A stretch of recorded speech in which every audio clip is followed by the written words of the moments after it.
Now more RCM grade 8 scales for C hand today. So last time we picked up on something like chromatic scales, and we mentioned that we would like to play legato and staccato chromatic scales. So to play the legato chromatic scales, we keep our hands very stable here, like that, without moving the wrist at all. Now, and then we do both hands. We should be able to start on any notes. So let's start on E flat this time, and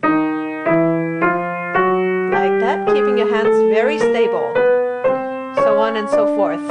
Now we're going to try staccato as well. So it goes like this,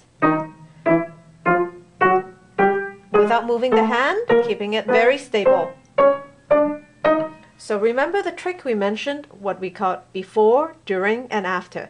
Before you play, your fingers are always on the key. While you play, meaning during you play, your fingers are on the key. And as you release afterwards, your finger is also on the key.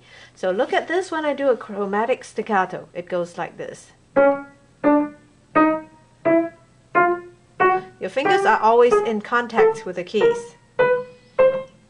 By doing that, you gain more control because you're always in touch, like this, instead of being, which creates an uneven sound. So this is the first step for playing legato and staccato for your chromatic scales.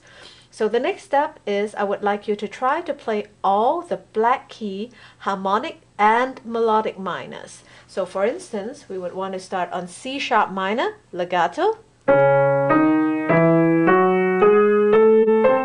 Of course, you play 2, 3, and then 4 octaves.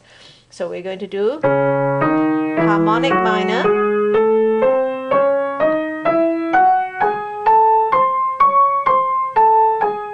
so on and so forth, and also melodic minor.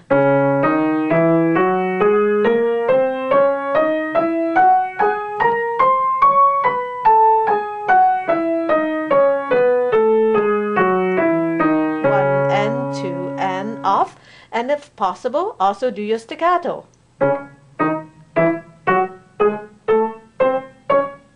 Fingers always in touch with the keys. So I would like you to try all the black key minors, harmonic and melodic, meaning you have E flat minor,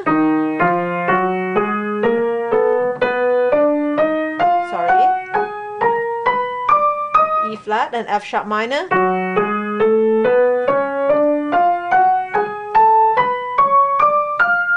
A flat minor, okay, so on and so forth. And one good way of remembering the patterns of these majors and minors is this.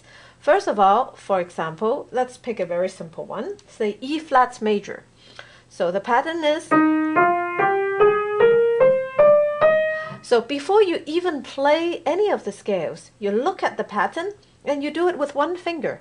You trace the path, so that in your mind's eye, you know exactly what notes to play. And by doing that, you know your positioning without having to worry about playing with the fingers. If you can trace the path like this, same thing for your left hand. So before you play any of the scales, trace the path, and then when you're ready, you play.